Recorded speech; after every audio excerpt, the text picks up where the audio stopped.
So hello everybody and welcome back to the channel. I am back with another video. So today I am going to be talking about the ZX-10R 2022 from a owner's perspective. तो अभी bike लिए हुए मुझे 8 महीने हो गए हैं. Almost I bought it in last July. So I will be telling you exactly 10R है कैसी लॉन्ग टर्म में यूज़ करने के लिए, how expensive it is, parts मैंने क्या क्या लगाए हैं and how is the maintenance, service cost क्या है, तो ये सब मैं आज बताने वाला हूँ.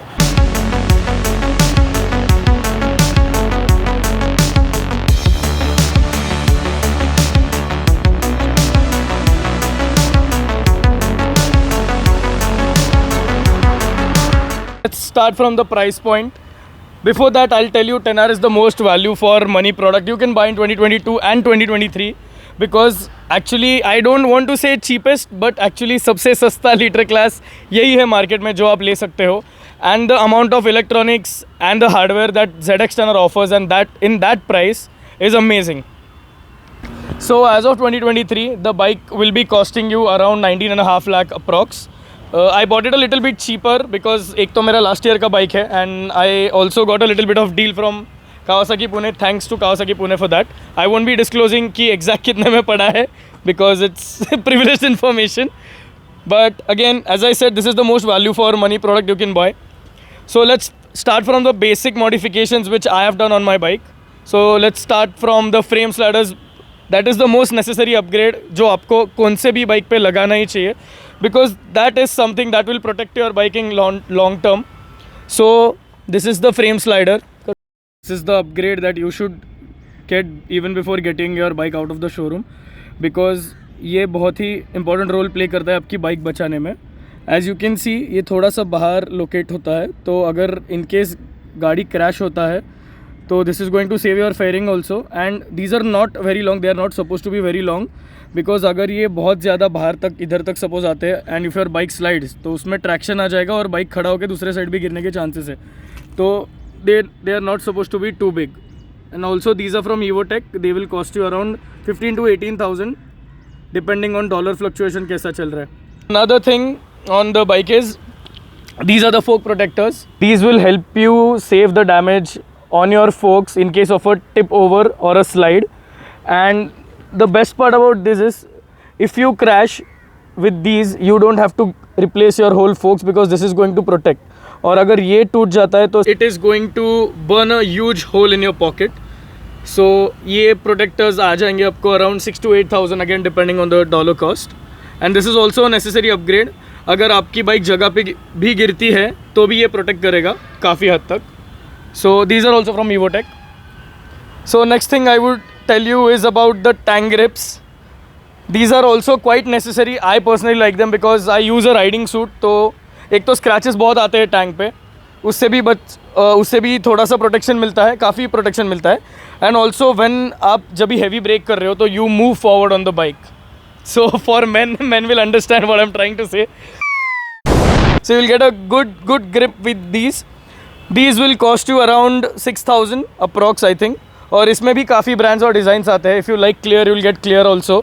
मैंने ब्लैक डाले हुए क्योंकि मुझे ब्लैक पसंद है. And these are from one design. आप ईजी ग्रिप्स भी एक ब्रांड है उसके भी डाल सकते हो tank grips. They are also quite great. Another very important upgrade I would like to tell you guys कि ये तो आप लगाओ ही लगाओ 100%. थोड़ा सा एक्सपेंसिव है ये पार्ट बट देन ये लॉन्ग टर्म यूसेज के लिए बाइक को प्रोटेक्ट करेगा. This is the oil cooler guard and this is the radiator guard. ये दोनों पार्ट्स भी मैं रेकमेंड करूँगा बिकॉज लॉन्ग टर्म यूज़ में रेडिएटर बहुत डैमेज होता है बिकॉज स्टोन्स बहुत रहते हैं हाईवे पे. एक्चुअली 10R के लिए ऑप्शन आता है इधर you can just get the radiator guard also because इसके साथ stock oil cooler guard fitted आता है. So in case you don't want to spend little extra तो आप सिर्फ रेडिएटर गार्ड भी ले सकते हो. And the set will be costing you somewhere around 16 to 18,000. I know sounds expensive but then it is much cheaper than replacing your radiator because radiator को physical damage होता है and उसमें warranty में कुछ भी कवर नहीं होता है. So you should get both of these. And बारिश में आप चलाओगे तो मिट्टी मर जाके भी रेडिएटर क्लॉग हो जाता है एंड रेडिएटर के पोर्स क्लीन करना बहुत डिफ़िकल्ट है. And over a period of time it is going to hamper your cooling and फिर आपको मज़ा नहीं आएगा, परफॉर्मेंस लॉस होगा. तो it is better to get a radiator guard as well. So now coming to the most important and awaited upgrade from my bike. So this is the beautiful Aero Pro Race titanium exhaust. This is a slip-on exhaust which I've put because full system तभी available नहीं था. And 10R already has titanium headers, so I don't think the necessity कि मैं headers भी लगाऊँ. So this Aero slip-on will be costing you somewhere around 80,000 in India. So you can grab it online, or there are a few dealers in India. I'll put down the links from where you can buy the Aero exhaust. But I must say, this is a very loud exhaust. अगर आपको loud exhaust पसंद नहीं है तो please, I would suggest to go for a little softer exhaust because this is extremely loud and you actually cannot ride with the Aero without the earplugs. You get a baffle with this, but उससे बहुत ही silent हो जाता है. Like I prefer this being very loud.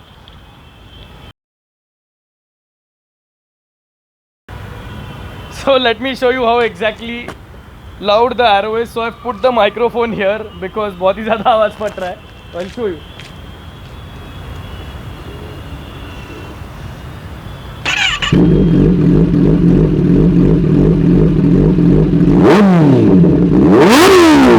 So after knowing about all the parts, whatever I've installed on the bike, let's talk about the engine. So as you all know, this is a inline 4 motor, 998cc, and this is a very refined engine and puts out around 203 horsepower and 213 with ram air. So that is on track. Once you're above 150, it will intake more oxygen into the chamber and push out some more BHPs for you. So apart from that, it's a very refined motor. I've been using it in the city and also on the track. I've put around 5,000 kilometers on the bike till now, 5,200 I guess. Or it is quite economical as well, and as I said, this is a very much value for money product because all the 200 BHP bikes जो भी है market में सब 25 लाख के ऊपर है almost, and this is still under 20 lakhs. Even with the accessories सब मिला के भी it's actually below 20 lakhs. So it's actually a value for money deal, and for the power that this machine makes, I am really happy with it. So again, coming back to my riding review. So city में this actually heats up quite a bit क्योंकि पुणे का traffic काफ़ी है, अभी तो summer चालू है तो थोड़ा गर्म होता है. But morning if you take out the bike या फिर रात को अगर ट्रैफिक भी रहेगा तो इतना ज़्यादा गर्म नहीं होता है. 80 या फिर 85-90 डिग्रीज़ के आसपास ही टेम्परेचर रहता है being a litre class. And mileage की बात करूँ तो this approximately gives me around 13 to 14 kml in the city, and exhaust के बाद थोड़ा सा कम हो गया, but I've still got around 16 to 17 on the highway, and I'm not even kidding, trust me on this. So if you put good fuel in this, I put fuel from Shell, तो थोड़ा सा ज़्यादा mileage मिल सकता है. So after discussing about going fast, now let's talk about how you actually get to stop the bike. So for the hardware, इसमें आपको मिलता है Brembo M50 calipers. थोड़े से old school है, but they're quite great. I like track पे भी मैंने यूज़ किया है. And you get a 16 mm radial master cylinder which is a positive sign from my side because of that you get a very nice bite to the brake. और ज़्यादा progressive नहीं है, जिनको भी एट टैप ब्रेकिंग चाहिए तो उसके लिए radial master cylinder and M50 is a great combination. And bike का स्टॉपिंग पावर काफ़ी अच्छा है. It stops like I have done some high speeds on the road as well, तो I did not find anything wrong with the braking. As इसमें Brembo के pads ही आते हैं तो braking is quite good. It's very punchy, but only downside to the brakes is Kawasaki has really messed up big time in cost cutting, and they have given rubber lines instead of steel braided lines. So on track I did find some issue while braking because थोड़े laps मारने के बाद high speed और ज़्यादा breaks करने के बाद break lines heat होकर एक्सपांड हो जाते हैं and brake pressure was dropping. So that is one downside to the braking. Apart from that, the total package is great considering the cost of the bike. So let's talk about how the bike handles. So Kawasaki has a little bit of heavy chassis, so flickability में थोड़ा सा heavy है bike, I can say that. Track पे थोड़ा सा heavy लगा, but God, I'll tell you, it's damn stable in the corners because once you put it down, इतना smoothly जाता है, the bike won't try to throw you off. थोड़ा सा backward है इलेक्ट्रॉनिक्स में compare to other bikes, but then still it's very stable because of the suspension. So let's come to the forks. This has Showa balance free forks और also known as Showa BFFs with adjustable compression, preload and rebound. And trust me, the feedback from this forks is amazing because under braking भी ये बहुत ज़्यादा stable है। Corners में अब जब भी पुट करते हो नीचे गाड़ी लीन करते टाइम भी फ्रंट का फीडबैक बहुत अच्छा है, रियर का भी फीडबैक काफ़ी अच्छा है। That is also show in the back, so that is a plus point to the bike. But then only thing downside about this suspension is the springs are quite stiffer. Like I weigh 68 kgs and around 75 to 78 kgs जब मैं suit और boots पहनता हूँ। But even after that and adjusting my suspension to my weight according to my weight, फिर भी springs थोड़े से stiff है। तो by time if you are going to use it on the track तो आपको फ्रंट के springs upgrade करने पड़ेंगे by time. But for road riding they are great, कोई भी प्रॉब्लम नहीं है and you can adjust it according to comfort और कॉर्नरिंग के लिए थोड़ा सा स्टिफ अगर आपको जैसा सेटअप चाहिए। Apart from that the feedback from the शोअर्स is amazing, they are as good as Ohlins. So once again apologizing for the bad lighting and actually कल शूट करते करते बहुत रात हो गई थी और पूरा अंधेरा हो गया था, तो I had to continue today. So बारिश भी आ गई थी कल, तो hence the change of outfit as well and I think the lighting conditions are good today. So getting back to the main point, I was talking about how expensive is the 10R to maintain. Like साल में आपको exactly कितना खर्चा आएगा 10R maintain करने में, like service cost क्या है, what is the brake pad cost, what do the tires cost, how much do they last. So starting from the service, first of all Kawasaki doesn't provide you with any free services. Even first service जो था वो भी मेरा paid ही था, that costed me approximately around 9 to 10,000. उसमें oil filter oil change होता है, air filter change होता है, बट मेरी केस में एक्चुअली एयर फिल्टर नहीं चेंज होता है बिकॉज मैं परफॉर्मेंस फिल्टर यूज़ कर रहा हूँ स्प्रिंट फिल्टर्स का। तो that is just needed to be cleaned every 4 to 5,000 kilometres depending on your usage, किधर आप चला रहे हो। ट्रैक पे रहोगे या फिर सिटी में रहोगे तो ज़्यादा धूल आती है, तो you have to clean it around 2-3,000 kilometres में ही। एंड नॉर्मल अभी सेकेंड सर्विस इसका ड्यू है, 5,000 किलोमीटर्स हो गया है बाइक पे, तो सेकेंड सर्विस में भी same oil change oil filter change होगा। Also one more great thing Kawasaki has done, that is अभी इंजन ऑयल में 2 ऑप्शंस मिलता है। पहले इडेमित्सु का ऑयल यूज़ करता था कावासाकी, अभी पेट्रोनास के साथ कावासाकी का टाइप हो गया, तो यू गेट एन ऑप्शन कि आपको पेट्रोनास का ऑयल चाहिए विच is a little more expensive, I think about 1,200 to 1,300 rupees a litre, और जो स्टॉक ऑयल इसका आता है that is around 900 rupees a litre. So depending again on your usage, आपको थोड़ा परफॉर्मेंस ज़्यादा चाहिए, थोड़ा ज़्यादा लॉन्ग लास्टिंग ऑयल चाहिए, तो you can go for the Petronas oil. So the basically second servicing will also cost you approx around 10,000। So and service interval actually 5,000 kilometre या 1 साल का है, तो आपके यूसेज के ऊपर हो सकता है, मतलब आपके ऊपर है कब करना है, कोई कोई लोग जल्दी भी करते हैं। So that's about it for the service part. And one more thing about the 10R consumables is brake pads. ये बाइक थोड़ा सस्ता है compare to all other brands in the market, but इसके ब्रेक पैड्स काफ़ी expensive है because they are genuine OEM Brembos and that are really expensive.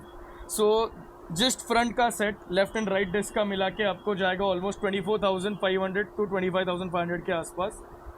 And brake pads चलते हैं around 8 to 9,000। मेरी केस में थोड़े से कम चले बिकॉज मैंने ट्रैक पे थोड़े से यूज़ किए थे, तो मुझे 4-4,500 में ही बदलने पड़े। But upside to this is you can buy aftermarket brands like EBC, carbon Lorraine that is CL, and Brembo white और ब्रेम्बो ब्लैक और Brembo red other brake pads जो थोड़े सस्ते आते हैं बिकॉज OEM थोड़े एक्सपेंसिव है because directly Kawasaki से आपको मिलते हैं तो थोड़े महंगे रहते हैं। So that those brake pads will be costing you around 12 to 15,000। EBC सबसे थोड़ा सा सस्ता है, but performance wise I personally prefer CL and the Brembos. And then coming to the tyres, एक तो फर्स्ट ऑफ ऑल इसमें जो tyres stock लगे हुए आते हैं वो रोड के लिए काफ़ी ओवरकिल है। They are too soft, they are intermediate track day tyres. आप डायरेक्टली बाइक लेके सीधी ट्रैक पे डाल सकते हो, इतने सॉफ्ट टायर्स हैं। सो इसमें लगे आते हैं Bridgestone RS11 which means racing sport 11। They are one of the softest compound tires available in the market, but these specific tires you don't really get in India, और आपको मिले भी किधर तो थोड़े एक्सपेंसिव रहेंगे। that will cost you around 45 to 47,000 for a set। and coming to the life which is the worst part of these tires, so ये tyres सिर्फ आपके राइडिंग के ऊपर है actually. If you are a middle paced rider आपको 7 से 8,000 kilometre चलने चाहिए, बट इसका रियर 5 से 6,000 में 100% निकल जाता है रियर, क्योंकि बहुत ही सॉफ्ट है। ग्रिप काफ़ी अच्छी है, अगर आप बहुत एंथुजियास्टिक हो कॉर्नरिंग के लिए तो definitely go for soft tyres, do not compromise on grips. So अभी इसका रिप्लेसमेंट मैं डालूंगा पिरेली रोसो कोर्सा 3 या फिर रोसो कोर्सा 4. तो those are good tyres and they are medium soft. So बीच में मीडियम पार्ट आएगा और शोल्डर्स पे सॉफ्ट रहेगा. तो मेनली टायर्स ये बीच में से ही जाते हैं. अब किधर भी चलो, ट्रैक पे भी ज़्यादा चलोगे तो टायर्स बीच में ही वेयर आउट होते हैं, बिकॉज रियर में सबसे ज़्यादा अपना पावर होता है. So according to that you should go for a medium soft tyre, so medium in the middle, so that आपको लाइफ भी टायर का काफ़ी ज़्यादा मिलता है. Coming to the final thoughts on the motorcycle मेरी तरफ से after using this motorcycle for 8.5 months, definitely again I start from the budget and the price. क्योंकि जो भी लीटर क्लास 200 bhp प्लस है या फिर ये सेगमेंट में जो भी बाइक्स है, all will cost you almost 10 to 15 lakh over this bike. So सब एक्सेसरीज मिला के भी 10R का प्राइस टैग है around 20 lakh rupees, even considering the exhaust and all the protection. Where as BMWs and Ducati will cost you a little bit more than this. Obviously they are also amazing motorcycles in the segment. So coming to the 10R, I have done a few track days on this, which I will be sharing a review about अगले कोई video में some other time. But in brief, this is also a great machine to ride, considering the price tag as well and the amount of electronics and hardware you get on the 10R. It is just amazing. So if you have a budget bracket of approximately 20 lakhs and if you are considering to buy a liter bike, definitely this is the machine you should definitely consider. Because it is actually a good road bike as well. Sunday rides के लिए भी काफ़ी मज़ा आता है, track पे भी काफ़ी मज़ा आता है. But unless you are riding it professionally and you want to really have fun with a motorcycle where you can tour also a little bit, not very much, and regular Sunday rides plus a little bit cornering fun, तो definitely 10R is the machine made for such enthusiastic riders. And that is all from my side about the 2022 10R. I'll be talking more soon in another video. Till then, stay tuned to the channel. Keep up the love and support. Till then, my name is Atharva. This is my time. I'll see you all soon.